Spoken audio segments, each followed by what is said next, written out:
Hello, everybody. Good afternoon. Less than 2 days. Less than 2 days away from real Seahawks football. And I think it's time. I think it's time to do a schedule prediction. A lot of people have been asking me to do this. Some of you may have forgotten that I technically did it right after the schedule came out, but things have changed since then, and I did say when I made that schedule prediction I'm probably going to be doing another one before the season starts. And here it is. So we're going to go through every game the Seahawks play this year, and I'm going to give my current prediction for whether or not we win or lose. Not big on predicting scores because that kind of stuff doesn't ever really matter, and the score of a game can be determined by so many things that don't actually matter to winning or losing the game that I don't like to get too caught up into scores, but we are going to predict winners and losers. So I did not go back and watch my prediction for the schedule a couple of months ago. I know I did one, but I did not go back and watch it. So I don't know if this prediction is going to be the same as the one I did a few months ago. I don't know if it's going to be different. I just know that we're going to do it again, and I don't want to pollute my prediction by looking at what I had when the schedule first came out. So, 17 games, 8 at home, 9 on the road, 5 primetime games, 6 divisional games. You guys know how this schedule works these days, but we're going to go through week by week, and I'll tell you guys how I feel about each game, and at the end of the year, we'll be able to see how close I was to being right. Last year, I did predict 12-4. I didn't get all the games right, but I did pick 12-4, and we went 12-4, so not bad. All right, here we go. Let's start with week number 1, which is the game that is, as I just said, is less than 48 hours away. Okay, on the road against the Indianapolis Colts. Colts are going to be pretty good this year probably, but they're integrating a new quarterback into an offense that he does have some familiarity with, but the players are new to him, and he did not have a full offseason because of the surgery. He's just getting back from surgery, and while it seems like he's fine physically, we also know that Carson Wentz is not the Carson Wentz of old, and we also know that Indy defense, while it should still be pretty good, did lose quite a bit. They lost a lot of their pass rushers, and they're trying to replace them with Kwity Paye, who is going to be good probably, but he's a rookie. So you add it all up, I think it's going to be a relatively tight win. So I'm going to go with a W, and that gets us off on the right foot, 1-0. Okay, week 2, we have the home opener, first game in front of fans that actually meant something in, 20 months? Something like that. So, boy. Okay, the Tennessee Titans, they should have a really good offense this year again. The upshot is they lost their offensive coordinator to Atlanta. That hurts, but you're talking about an offense with Julio and A.J. Brown on the outside and Derrick Henry running the ball. That should be good enough to at least be good. And if the new offensive coordinator they had can make it work, they have a chance to be great, maybe even one of the best offenses in the league. And if you look at their strength on offense, which is their receivers, that's something that can really attack our weakness on defense at corner. Now, the Titans' defense is not good. They were maybe the worst defense in the league last year. In some areas, they were. Now, they did add Bud Dupree, and they added some rookies, so they're going to be a little better, I'm sure. But still, that defense should not be that good. However, this kind of feels like the wrong opponent at the wrong time.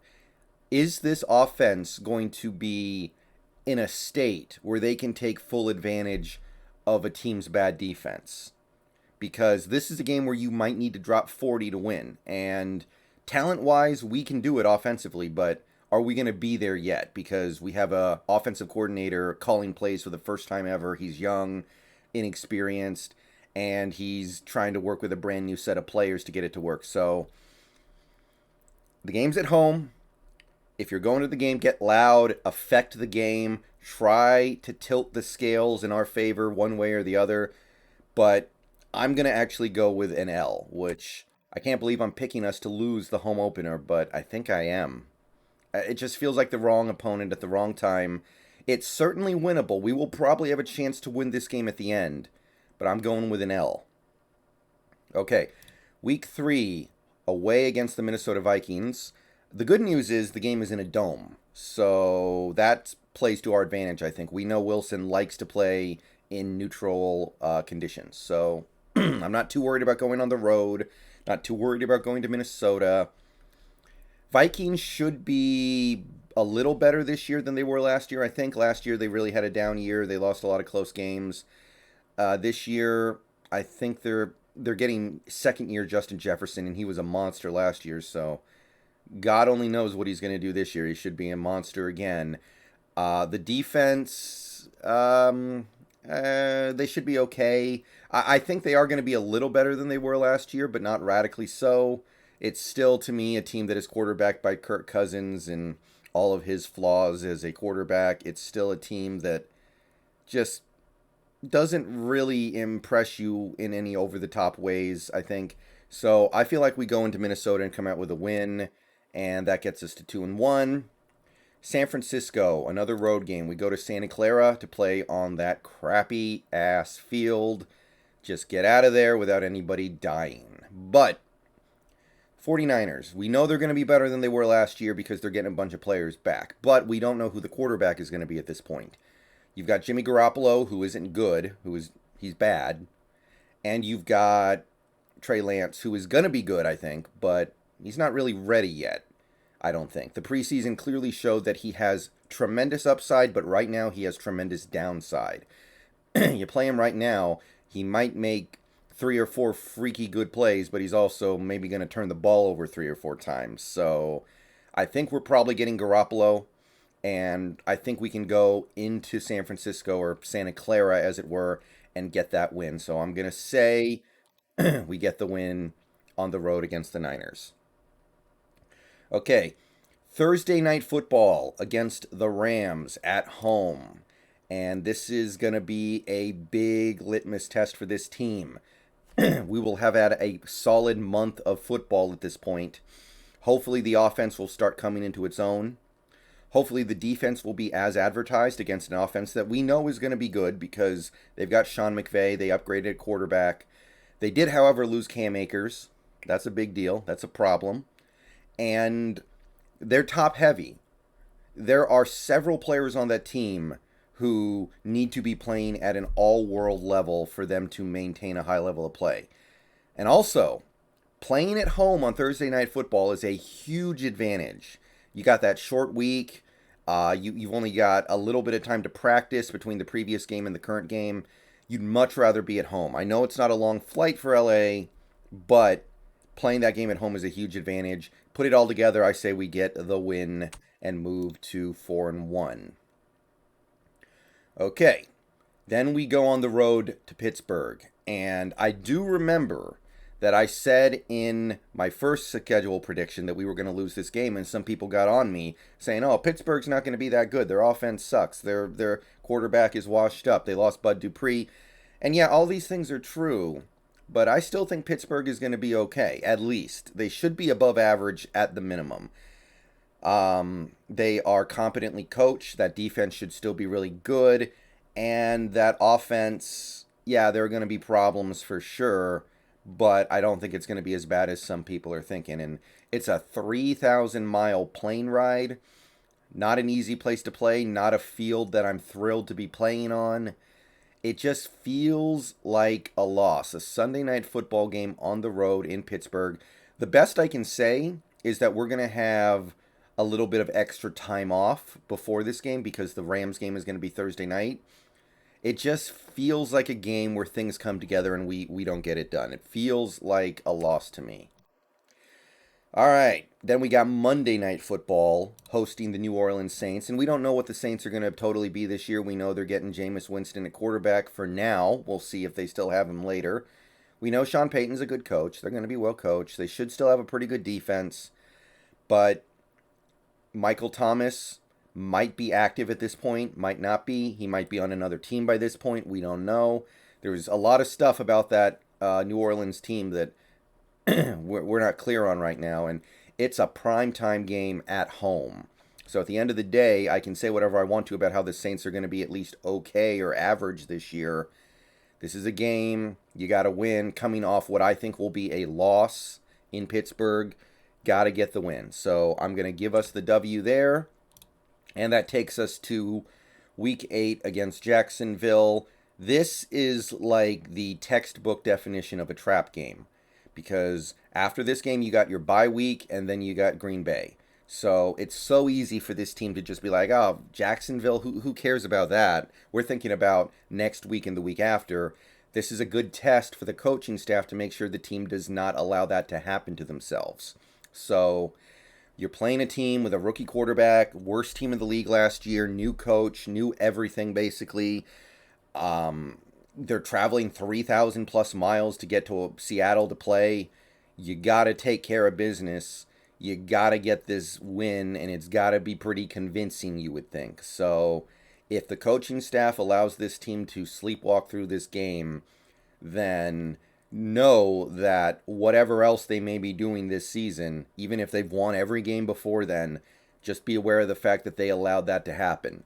But I'm not thinking that we're going to lose this game, that's for sure. So I give us the W, and we go into the bye week 6-2. Okay, so the bye week, this is a well-positioned bye week for the Seahawks because it's right before the hardest game of the year. And hopefully we find a way to use that week off. Use that week off to bring something special to the table when we play the Packers in Lambeau with Aaron Rodgers, presumably. And they've got both barrels lined up. They're not taking a year off. They're not kicking Rodgers to Denver and just punting on this season, letting Jordan Love figure stuff out. No. It's going to be a good Green Bay team, and it's going to be on the road. It's a tall task. And again, I kind of wish that we weren't using our bye week right before this game. I'd prefer to use it against a team like the Rams or the Steelers, somebody who I think that bye week could be could be a deciding factor. Against Green Bay, it could be. But going into Lambeau, I'm not feeling it. I feel like this is definitely the kind of game where the offense will hopefully be most of the way there, but it won't be all the way there by this point. And that will probably make it hard for us to get this win. So I'm going to say we lose in Green Bay and go to 6-3. Okay, now we've got Arizona at home coming off a loss. You got to believe we'll take care of business this time. Arizona, I know they're going to be all right. I know they got some strengths, but to me, their offseason reeked of desperation all around. Like, the moves the Seahawks have made the last week or so reek of desperation, specifically at cornerback. But the moves the Cardinals made the whole offseason reeked of desperation. Oh my God, we're going to lose Cliff Kingsbury and maybe Kyler Murray and blow this whole thing up if this thing does not work out this year. And I'm not a fan of the moves they made. The team that they had last year was flawed. They weren't terrible or anything like that, but they were definitely not particularly good. They punted off a playoff spot in a game where they got to play the Rams' backup quarterback. So I say we get the win at home, and that gets us on a roll potentially to close out the season. So next we have the football team in Washington, and we're going to Washington, which is never fun. But, hey, Washington, I give their defense all the credit in the world. They pumped so many resources into making that defense great, and it should be great. I got them in fantasy this year, actually. That should be a great defense in Washington.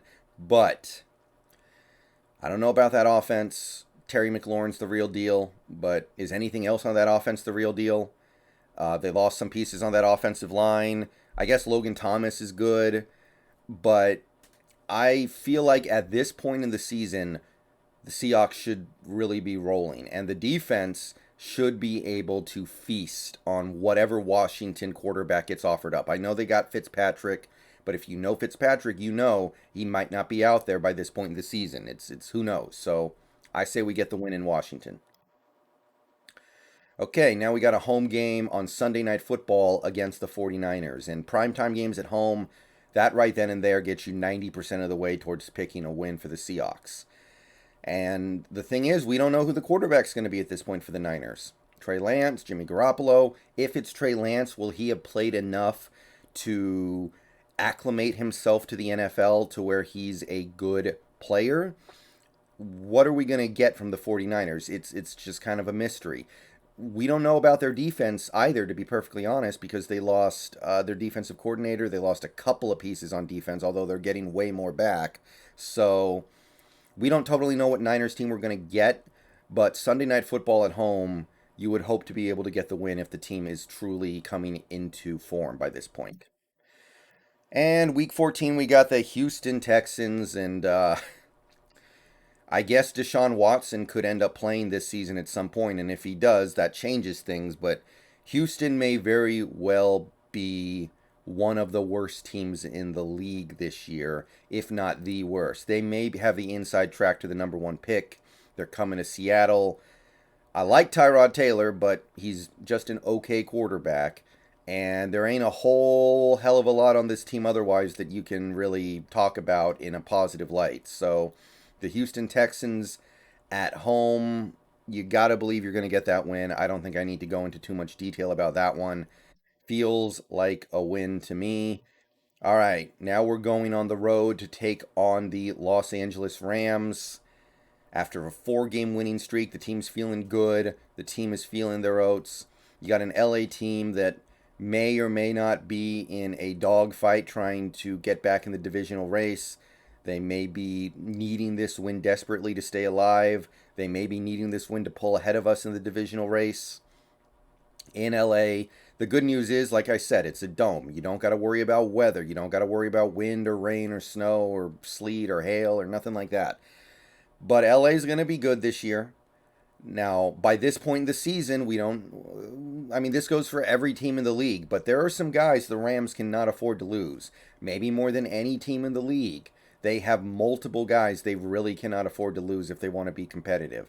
Stafford, Ramsey, Donald. I was talking with Hawks Nest about this, and he said that them, maybe more than other teams, need those guys to be at the top of their game.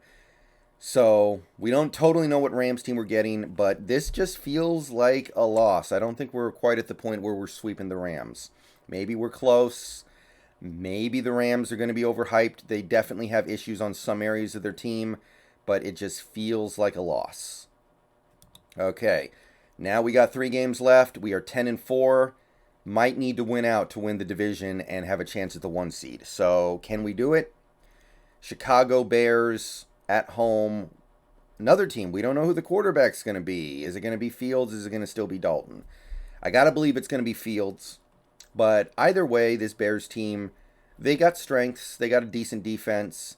They still have Allen Robinson. They got. I like Fields. I think Fields is going to be good, but a rookie QB in Lumen Field should spell a win regardless of anything else. So I am going to go ahead and post the W up.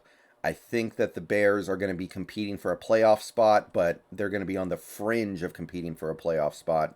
So I think that this should be something you can take care of, especially coming off a loss. You know you can't be losing back-to-back games very often in the NFL. We got the Detroit Lions coming up next at home. Another team in contention for the number 1 pick in all likelihood. Jared Goff, and not a whole lot else to talk about. They don't have any of their wide receivers anymore, it seems like. They're down to Brashad Perriman was supposed to be starting for them, and instead he got cut. That's how bad things are. You're playing at home. There shouldn't be much to this one, right? This is a win, no doubt about it. Take it to the bank. And finally, we have a game that could very well be the pivot point for the whole season. on the road in Arizona, playing a Cardinals team that may be playing for their life by this point. It's hard to know, but they may be looking at this game by the time we get to it thinking if we win, we got a chance at the playoffs. If not, we are toast. So they may be coming at us with everything we got. In fact, if I had to make an early prediction, I would say that's likely the case. If the Seahawks win this game, they probably win the division. They probably at least have a shot at the 1 seed. It depends on what some of these other teams do. I'm not even going to get into that too much right now, but 13-4 can really get you the 1 seed. 13-4 can get you the first round bye. 13-4 can make you look like a Super Bowl favorite going into the playoffs. 12-5, nah. 12-5, it's going to get you in. It might win the division. It has a chance. It's definitely going to get you at least a wild card, but you're not going to go into the playoffs feeling like you're better than everybody else. So this is going to be a test because the last few years, it feels like we haven't ended the seasons on great notes. I know we did kind of last year, but we played weak competition down the stretch for the most part and got a lot of things handed to us down the stretch. Feels like lately we don't end the seasons on the strongest of notes. I'm going to say we go ahead and get this win and go to 13-4. I can't pick us to lose to Arizona because I just don't think they're going to be that good.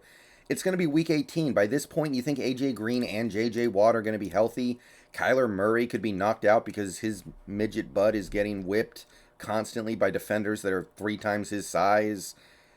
I can't pick a loss, but